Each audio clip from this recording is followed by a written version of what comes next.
Kirk Cousins is cleared to practice, but not for preseason. How will that impact his week one performance? We'll talk about that and other day one training camp standouts.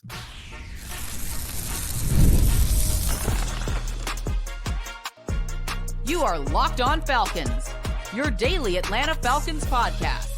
Part of the Locked On Podcast Network, your team every day. Welcome back, everyone, to another illustrious episode of the Locked On Falcons podcast, your daily Atlanta Falcons podcast, part of Locked On Sports Atlanta, your team every day. And today's episode is brought to you by LinkedIn Jobs, who are helping you find the qualified candidates that you want to talk to faster. Post your job for free at linkedin.com/LockedOnNFL. That's linkedin.com/LockedOnNFL to post your job for free. Terms and conditions apply.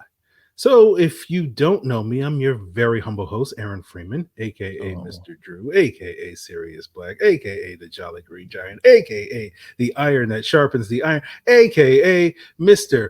a.k.a. and I've been covering the Falcons for a lifetime, 18 years, formerly at falcfans.com, RIP, still going strong on this illustrious podcast.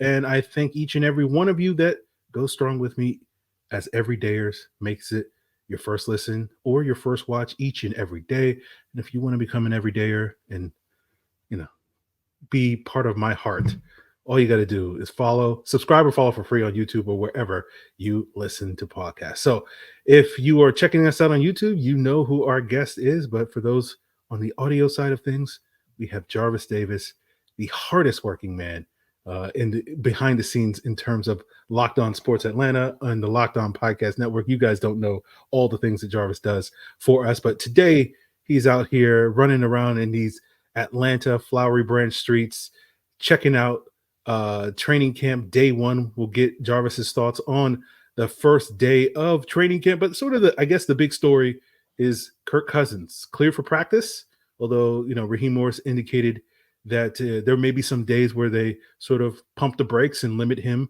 as they work him to get ready over the next 6 weeks for that week one game. And Kirk, as he often does, or too often does, has a tendency to let the cat out of the bag. And he said something that was not a surprise to me because I've been talking about it all summer. He's not going to play in the preseason, right? And he sort of confirmed that, didn't think he would. But, this is not the first time Kirk has spoken out of turn, because it seemed like Raheem Morris probably wasn't necessarily ready to make that announcement at this point in time. But, Jarvis, I'm sure you enjoyed seeing Kirk, spill the beans, as it were. And as we were joking before we went on air, Kirk would be incredible to play poker against, because my guy does not have a poker face. But what were your thoughts on hearing the news that Kirk is clear to go, as well as him not getting action in preseason? I'm not surprised at all. To the point where I felt like this was coming, but I didn't know it was going to come this soon, obviously, because with Raheem Morris, he was just like, yeah, we'll see. We want to be definitive about that.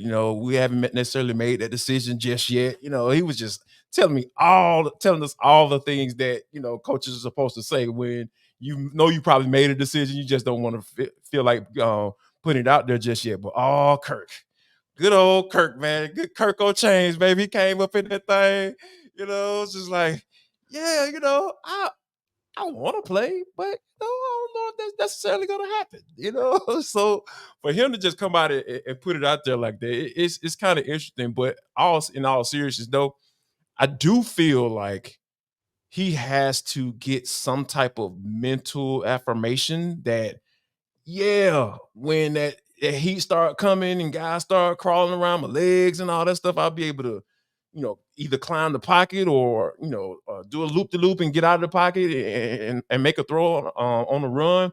I do feel like something has to happen, like as far as leading up to the preseason, in order for him to be able to feel that, so he can have that mental, affirmation saying, you know what, I can do this. I'm ready to roll.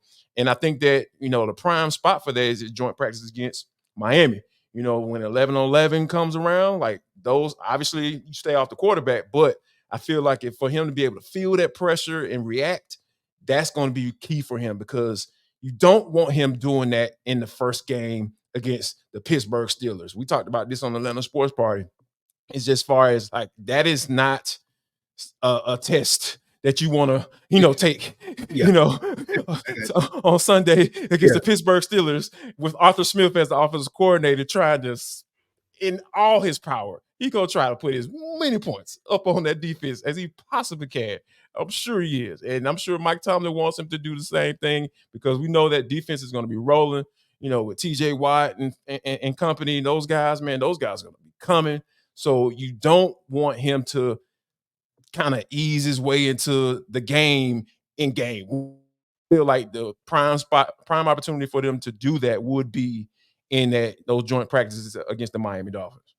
No, I think it's interesting you mentioned that, Jarvis, because my concern all along this summer, given the matchups that the Falcons have in those first 3 weeks, going up at Pittsburgh, Philadelphia, Kansas City, you got 2 primetime games in that mix. We know Kirk Cousins is more nefarious history in terms of primetime. It's not nearly as bad as it has been billed to be, but certainly, generally speaking, it has not been great over his 12-year NFL career. And I just wonder a little bit, where your thoughts are on this.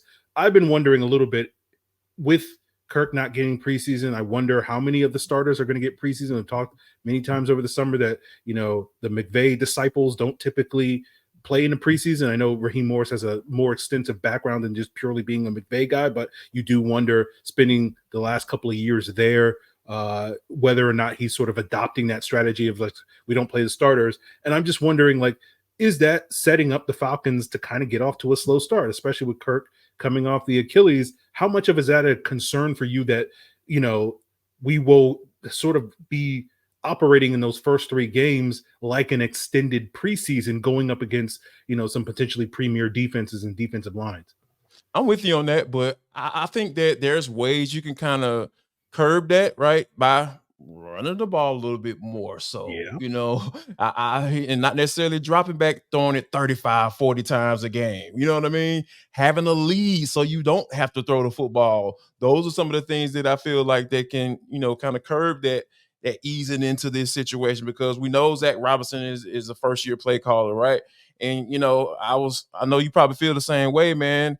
I was just sitting at practice watching the offense, and I'm just like, man, what the other big dude in the backfield, bro? Like, I'm seeing little Ray McLeod, going in motion and stuff, 3 wide receivers and 1 tight end. And I'm seeing the running backs in the backfield by themselves. I was like, oh, RIP to the fullback, baby. You know what I'm saying?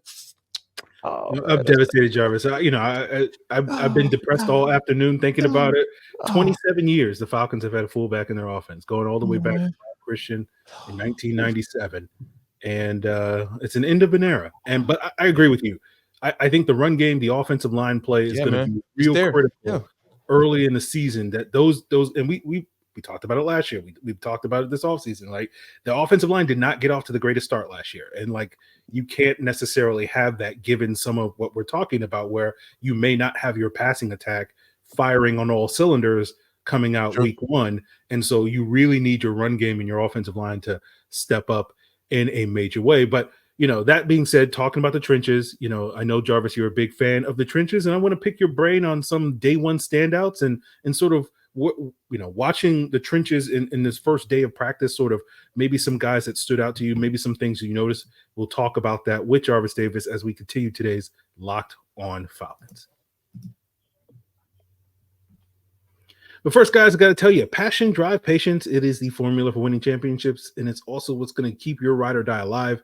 eBay Motors has everything you need to maintain your vehicle and level it up to peak performance, from superchargers, roof racks, exhaust kits, LED headlights, so much more. I just recently bought some new seatbelt covers from eBay Motors. Whether you're into speed, power, or style, eBay Motors has got you covered. And with over 122 million parts for your number one ride or die, you'll always find exactly what you're looking for. With eBay Guaranteed Fit, your part is guaranteed to fit your ride every time, or your money back. Because with eBay Motors, you're burning rubber, not cash, baby. With all the parts you need at the prices you want, it's easy to make your car the MVP and bring home huge wins. Keep your number one ride or die alive at ebaymotors.com. Eligible items only. Exclusions apply. eBay Guaranteed Fit only available to U.S. customers. So before we get into the day one standouts from Falcons training camps, let me tell you about where you can find out the standout stories in all of sports. That is, of course, Locked On Sports Today, a free 24/7 sports streaming channel right here on YouTube, or the free Amazon Fire TV channels app. And of course, with Jarvis Davis, staring back at me, I got to plug the Locked On Sports Atlanta free 24/7 streaming channel so you can get the biggest standout stories in Georgia and Atlanta sports, and also available on the free Amazon Fire TV channels app. It's all part of Locked On Podcast Network, your team every day. So, Jarvis, my big question is, what stood out to you on day one other than Kirk Cousins can't keep a secret? Oh, man, you know what, man? It brings me great joy to bring you this news, sir. The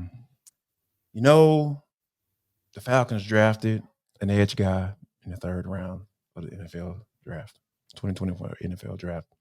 He goes by the name of Bralen Trice. I didn't see him in the base defense, you know what I'm saying, at 3-4, Lorenzo Carter, who we talked about on that football party. That's probably going to be that guy to start, and then we have James Smith-Williams that was out there on the outside linebacker, that was interesting, okay.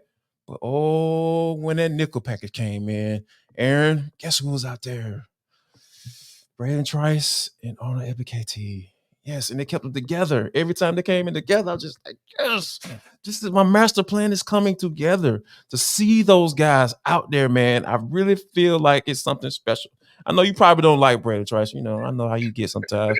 Anybody that I like, you like, Aaron, you make yourself not like. What? I don't know what you're talking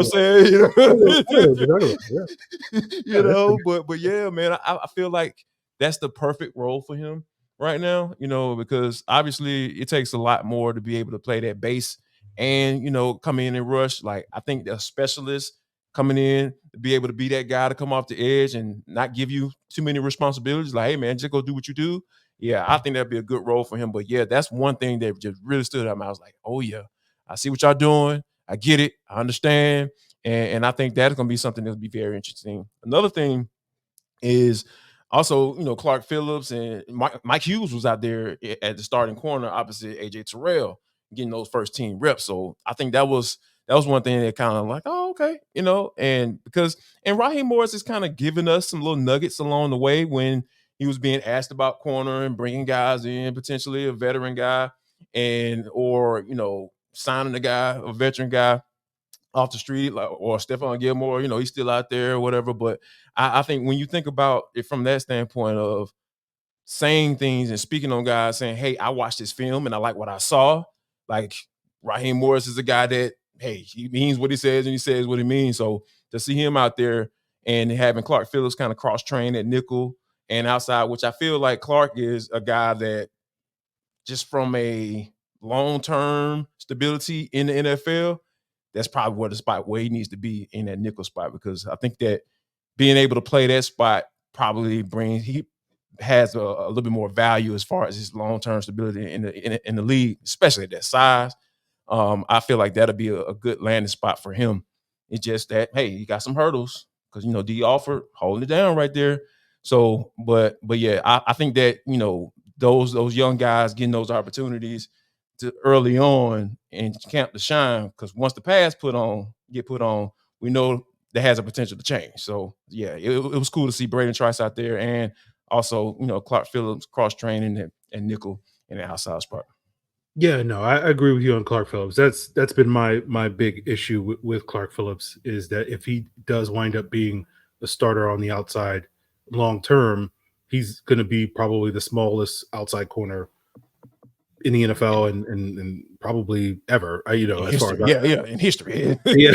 So it's just one of those things where you do wonder if that's going to be a challenge for him moving forward, especially with some of the size that you have in the division. Mike Evans, obviously, you just bring in Xavier Legette. We saw A.T. Perry have some success with the Saints in that Week 18 matchup going up against these Falcons corners. So you do wonder a little bit about that moving forward. But, with Bralen Trice, Jarvis, I like Bralen Trice.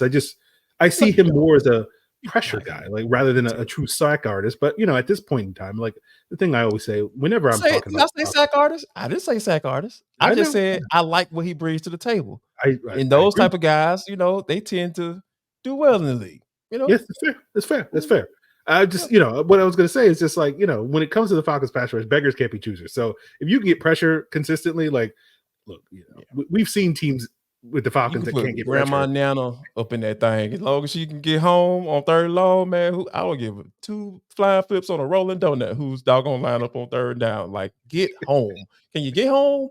I don't care what you look like. There you go. So, well, yeah, it's interesting when you talk about that rotation, and we'll see how it kind of develops over the next couple of days. Because I think Raheem Morris was sort of quick to say, like, this is kind of a ramp up period. We're not going to really, this is going to be like part of a process of like, low intensity practices to sort of start things, some jog throughs, all that stuff before we get into more high intensity stuff. So it'll be interesting to monitor how this depth chart goes. But it is interesting to me that you sort of have Lorenzo Carter, James Smith-Williams sort of getting some of maybe those reps, and then Arnold Ebiketie and Bralen Trice getting some of those nickel reps. And that seems to fit those guys' skill set. Carter, we know, is, a capable pass rusher, but like we know he's not necessarily going to be a guy that's moving the needle. We had 2 years of Lorenzo Carter. We know what he is, but he is a capable run defender. That's where James Smith-Williams made his name in Washington more as a run defender than necessarily a big time pass rusher.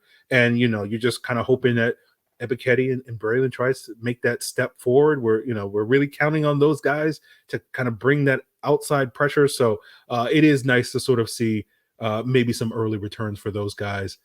Maybe showing some opportunities to step up. But I'm curious. You mentioned the cornerbacks. We mentioned the edge rushers. What about the safety battle between Demarcco Hellams and Richie Grant?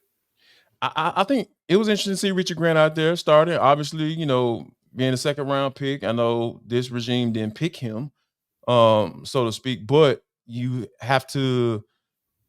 I think he is the guy that you go ahead and give that opportunity to be able to prove that you can start, obviously, Jesse Bates. And obviously Hellams was able to get in there as well. I think this is probably going to be one of the more interesting battles because I feel like Hellams is more of a old school type safety, and I'm drawn to those cats. I love dudes who can come out and knock the doggone doo-doo out of you if you come across that middle. So obviously those guys have kind of been phased out of the league, but for him to be able to stick around and make a name for himself last year and say, oh, okay, all right, we see why you were recruited at Alabama. You did play up under Nick Saban, who is a wizard when it comes to playing defensive football, right? So I think that is going to be a really big matchup to watch because I know people don't really feel some type of way about either one of those guys because they don't necessarily put up the numbers that you pay attention to, especially when you're playing beside a guy like Jesse Bates. They feel like it doesn't really matter. I will kind of make an argument that it does, because when you have a guy who's a ball hawk and Bates and going and being able to play center field and cover hash to hash and all that stuff, but if you can combine that with a guy that can just come down and just, I feel like that's a really good combination. So that's one of those battles that you're going to really pay attention to once they put the pads on, because I really feel like those guys are going to be able to put themselves in situations to where they're going to be able to make plays. And once they start doing that, then you'll understand or have a better idea of who is going to be that guy that kind of get things started once Pittsburgh comes to town.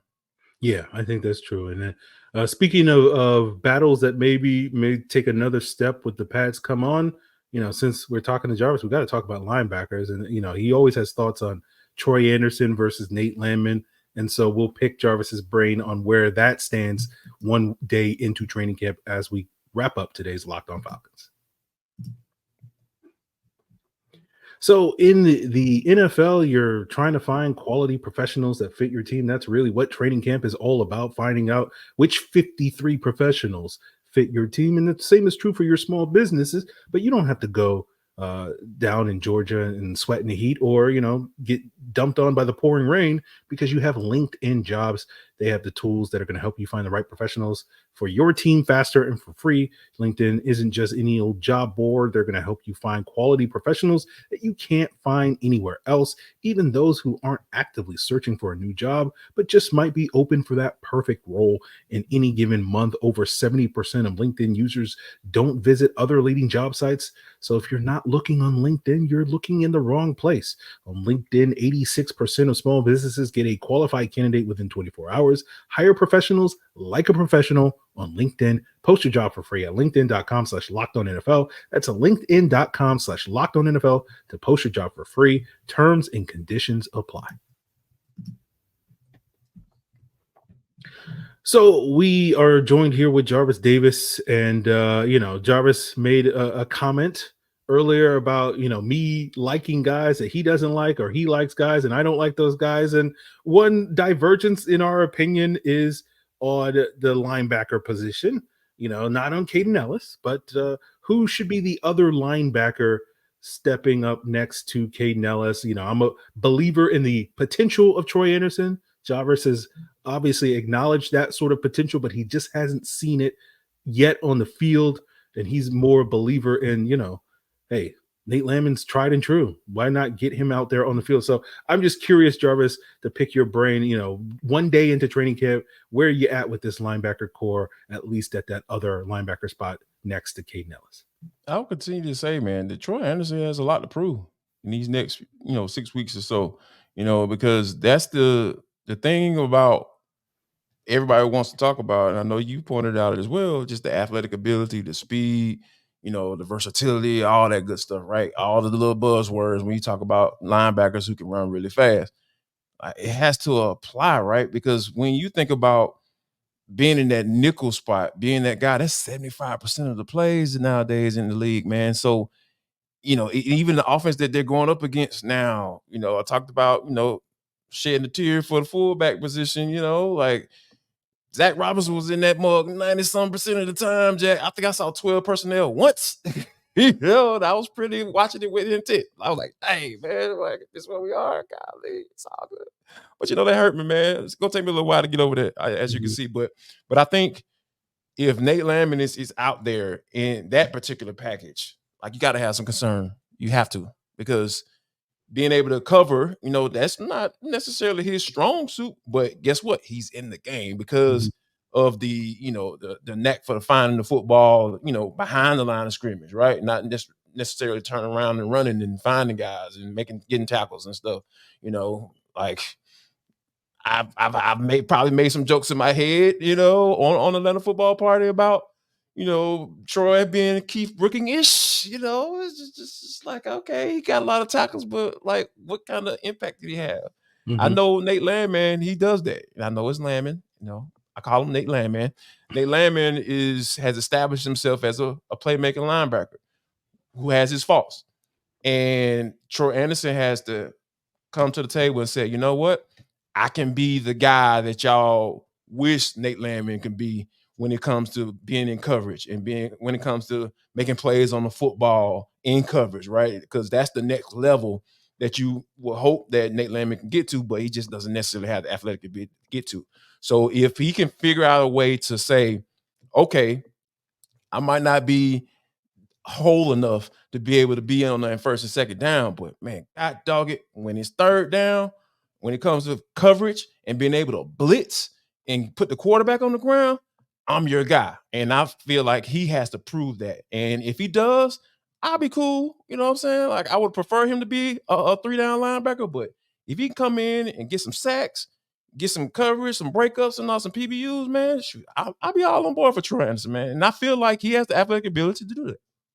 Okay, that's fair. That's a fair statement.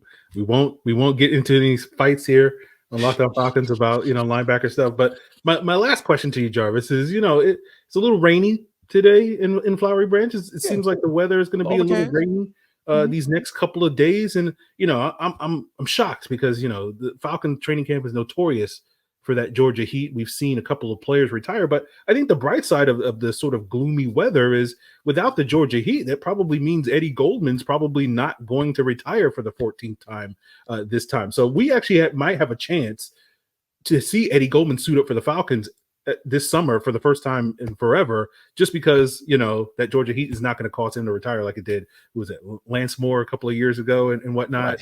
Right. So I'm just curious to pick your brain on do you think the weather? Parade Jerry, you know what I'm saying? Parade can handle it. You think the weather is going to enhance this team as they move forward in training?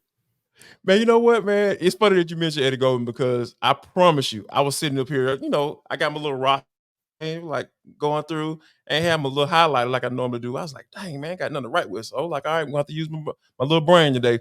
So I'm looking at the numbers. And I'm like, okay, who is that cat? I saw Kevin King out there, he cool. He hadn't played in a while. Like, oh, they had him working at safety. I was like, oh, okay, that's interesting. He's 6'3", 200 pounds. Shoot, you should be able to play in some space, right? And then I got down to the defense line. I was like, who number 99? I was thinking to myself, I was like, looked at the rock. I said, Eddie Goldman? You know what I'm saying? Eddie Goldman, Florida State, Eddie Goldman. Eddie Goldman that they signed and then he retired 2 days later, like, did he get the bonus? Like, did he even get time to get the signing bonus, bro? Like, you know what I'm saying? Right, the check ain't even clear yet, Jack. You already retired.